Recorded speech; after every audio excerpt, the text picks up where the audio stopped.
ये लोग अंदर गांधीवाद और दुनियादारी के नारे लगा रहे हैं और बाहर वही दलित उनकी कुर्सियां लगा रहे हैं कि शाम को यहाँ पे आके पधारेंगे भाई साहब। उसके बाद ये लोग खाना खा के निकलते हैं, मतलब खाना खाने के लिए निकलते हैं, बुफे होता है और उसमें एक आदमी खड़ा है जो बस इनकी थालियों से झूठन डस्टबिन में डाले। ये यूज कर रहे हैं हम ह्यूमन पोटेंशियल का, और यही लोग अभी गांधीवाद के और जातिवाद के नारे लगा रहे थे। और जब उनको कहो कि अपनी प्लेट कम से कम रिंस करके रख दो कोई और लेगा, साफ तो झूठन तो हटा सकते हो, तो उनको दिक्कत होती है इस बात में। मेरे साथ जो लोग गए थे, मतलब जिस एनजीओ के साथ में गया था, उनके लोगों का कहना है कि नहीं व्यवस्था खराब हो जाती अगर हम ये करते तो। अब देखिए, इनको ये जो समाज को सुधारने की बात कर रहे हैं, इनकी सबसे ज्यादा चिंता है कि अमीरों की व्यवस्था ना गड़बड़ हो जाए।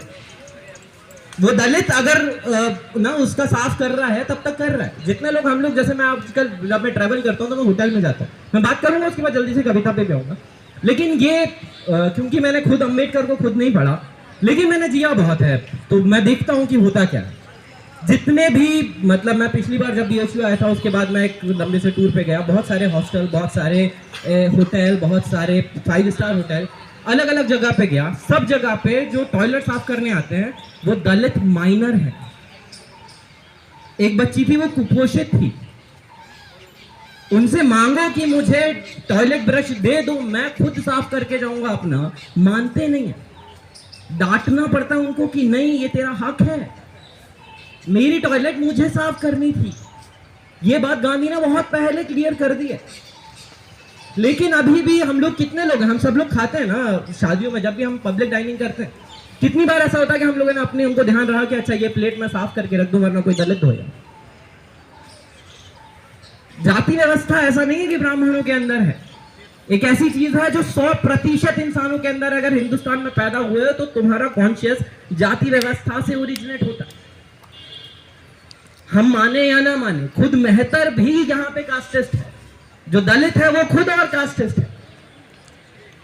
सो कैसे मानेंगे कोई भी, अगर हम सब लोग ही उस काम को छोटा मानते हैं तो कोई भी क्यों मानेगा उस काम को बड़ा। आप बताइए ना, हम में से कितने लोग, अभी मैं कल एक मेरी दोस्त से बात कर रहा था, ट्रेन लेट हो गई थी तो हम लोग फोन पे बात कर रहे थे, मैंने उसको कास्ट के बारे में कुछ बात कर रहे थे कि वो नौकरी ढूंढ रही है। मैंने बोला तूने एक बार भी चेक किया कि म्युनिसिपल कॉर्पोरेशन में सफाई कर्मचारी की वैकेंसी आई क्या? हम में से कितने लोग करने वाले हैं? नहीं करेंगे ना, क्योंकि कारण एक सिस्टम बनाया जाता है, और ये सेम वेस्टर्न सिविलाइजेशन में ये रेसिज्म के नाम पे आता है। सोसाइटी के अंदर कुछ एक बहुत बड़ा तबका मजबूर होना चाहिए, तभी उसकी मजबूरी का फायदा उठा पाओ। जस्ट इमेजिन हम लोगों ने फोटोसिंथेसिस करना सीख लिया, तो फिर आप क्या बोलोगे उसको कि नहीं तेरे को मेरी आज देखो नाली साफ करनी ही पड़ेगी, तेरे को टॉयलेट साफ करनी ही पड़ेगी। मैं फोटोसिंथेसिस कर रहा हूं, मेरा बच्चा कर रहा है, तेल लेने गए तुम लोग, नहीं करना। लॉकडाउन में हम लोगों ने देखा कि क्या हो गया, अगर 2 दिन के लिए नाली, 1 हफ्ते इंडिया में नाली साफ नहीं होना, पूरा इंडिया स्टैंड स्टिल पे। और बस वो इसीलिए चल रहा है क्योंकि हम मेंटेन करते हैं वो सिस्टम जिसमें लोग मजबूर हैं, तभी उनकी मजबूरी का फायदा उठा पा रहे। आजकल मेड लगाने का नया सिस्टम आ गया। खैर इस पे बातें तो मैं करता रहूंगा, कि बहुत, मतलब मैं कि बहुत जज्बाती हूँ उस मामले में, कि बहुत अंदर तक हमारे अंदर, मैं खुद भी अभी अपने आप को यहाँ खड़े होकर बोलता हूँ कि मैं एक कास्टिस्ट पर्सन हूँ, no matter what I do, क्योंकि मैं अभी भी नाली साफ नहीं कर रहा। मेरी नाली कोई और साफ करेगा। अभी आज मैं हॉस्टल में रुका हूँ, मेरा टॉयलेट कोई और आके साफ करेगा, और as a matter of fact 100% time वो दलित है, एक भी एक्सेप्शन नहीं है इस बात का। सो एक सिस्टम बनाया है जिसका मैं पार्ट हूं, और उस सिस्टम को फीड करता हूं। तो जब तक मैं अपने अंदर से वो जाति व्यवस्था नहीं निकाल सकता, किसी और को कहने की कोई बात ही नहीं होगी।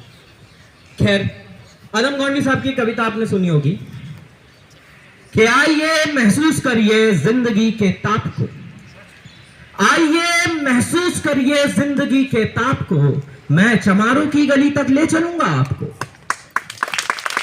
आइए महसूस करिए जिंदगी के ताप को, मैं चमारों की गली तक ले चलूंगा आपको, जिस गली में भूखमरी की यातना से ऊबकर मर गई फुलिया बेचारी एक कुएं में डूबकर। है सधी सिर पर बिनौली कंडियों की टोकरी, आ रही है सामने से हर कुआ की छोकरी, चल रही है छत के आयाम को देती दिशा, मैं इसे कहता हूं सरजू पार की मोनालिसा। कैसी ये भयभीत है, हिरनी सी घबराई हुई, लग रही जैसे कली बेला की कुमलाई हुई। कल तलक वाचाल थी, फिर आज कैसी मौन है, जानते हो इसकी खामोशी का कारण कौन है? थे यही सावन के दिन हर खू गया था हाट को, सो रही बूढ़ी उसारे में बिछाए खाट को। डूबते सूरज की किरणें खेलती थी रेत से, घास का गट्ठर लिए वो आ रही थी खेत से। आ रही थी वो चली खोई हुए जज्बात में, क्या पता था उसको कोई भेड़िया है घाट में। होनी से बेखबर कृष्णा बेखबर राहों में थी, मोड़ पर घूमी तो देखा अजनबी बाहों में थी। चीख निकली तो भी होठों में घुट कर रह गई, छटपटाई पहले फिर ढीली पड़ी फिर ढह गई। दिन तो सरजों के कछारों में था कब का ढल गया, वासना की आग में कौमारे उसका जल गया। और उस दिन ये हवेली हंस रही थी मौज में, होश में आई तो कृष्णा थी पिता की गोद में। जुड़ गई थी भीड़ जिसमें जोश था सैलाब था, जो भी था अपनी सुनाने के लिए बेताब था। बल्कि मंगल ने कहा, काका काका तू कैसे कौन है? अरे पूछ तो बेटी से आखिर वो दरिंदा कौन है? कोई हो भाई, कोई हो, संघर्ष से हम पाँव मोड़ेंगे नहीं, कच्चा खा जाएंगे उसको, जिंदा छोड़ेंगे नहीं। और कैसे हो सकता है, अरे कैसे हो सकता है वो भी कह के हम ताला करें और वो दुश्मन बहू बेटी से मुंह काला करे। बोला कृष्णा से, बहन सो जा मेरे अनुरोध से, बच नहीं सकता वो पापी अब मेरे प्रतिशोध से। पड़ गई इसकी भनकती ठाकुरों के कान में, वे इकट्ठे हो गए सरपंच के दालान में। दृष्टि जिसकी है जमी भाले की लंबी नोक पर, देखिए सुखराज सिंह बोले हैं खैनी ठोक कर। अब क्या कहे सरपंच भाई, क्या जमाना आ गया, कई तलक जो पाँव के नीचे था रुतबा पा गया। और ये सरकार कहती है कि मिलजुल कर रहो, सुअर के बच्चों को कोरी नहीं हरिजन कहो। देखिए ना, ये जो कृष्णा है चमारों के यहाँ पड़ गया है सीप का मोती गवारों के यहाँ। जैसे बरसाती नदी और हर नशे में चूर है, हाथ न पुट्ठे पे रखने देती है, मगरूर है, भेजता भी है नहीं ससुराल इसको हर खुआ। कोई फिर बाहों में इसको भींच ले तो क्या हुआ? अब आज सरयू पार अपने श्याम से टकरा गई, जाने अनजाने वो लज्जत जिंदगी की पा गई। वो तो मंगल देखता था, बहुत आगे बढ़ गई, वरना वो मरदूद इन बातों को कहने से रही। जानते हैं आप मंगल एक ही मक्कार है, जानते हैं आप मंगल एक ही मक्कार है, हर खूस की शह पथाने जाने को तैयार है। कल सुबह गर्दन नगर नपी है बेटे बाप की, गांव की गलियों में क्या इज्जत रहेगी आपकी? बात का लहजा था ऐसा ताव सबको आ गया, बात का लहजा था ऐसा ताव सबको आ गया। हाथ मूछों पर गए, माहौल भी सन्ना गया। वो क्षणिक आवेश जिसमें हर युवा तैमूर था, हाँ मगर होनी को तो कुछ और ही मंजूर था। रात जो आया ना तूफान वो पुरजोर था, भोर होते ही वहां का दृश्य बिल्कुल और था। सिर्फ टोपी बेत की लाठी संभाले हाथ में, एक दर्जन थे सिपाही ठाकुरों के साथ में। घेर कर बस्ती कहा हल्के के थानेदार ने, जिसका मंगल नाम है वो व्यक्ति आए सामने। मंगल निकला झोपड़ी का पन्ना थोड़ा खोलकर, एक सिपाही ने तभी लाठी चलाई दौड़कर। गिर पड़ा मंगल तो माथा बूट से टकरा गया। सुन पड़ा के मालवा चोरी का तूने क्या किया?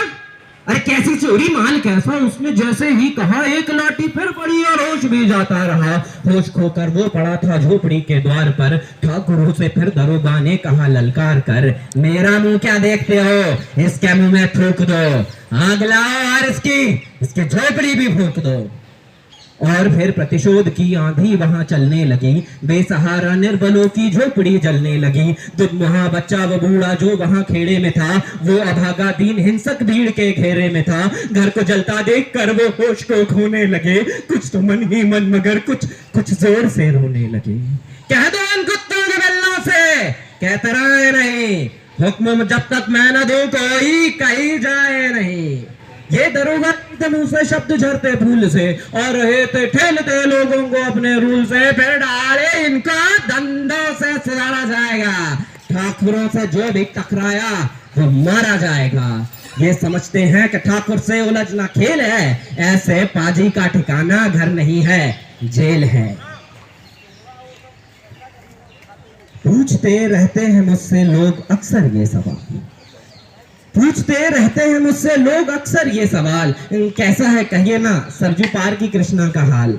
उनकी उत्सुकता को उनकी उत्सुकता को, शहरी नग्नता के ज्वार को, सड़ रहे जनतंत्र के मक्कार पैरोकार को, धर्म संस्कृत और नैतिकता के ठेकेदार को, प्रांत के मंत्री गणों को, केंद्र की सरकार को मैं निमंत्रण दे रहा हूं, आए मेरे गांव में।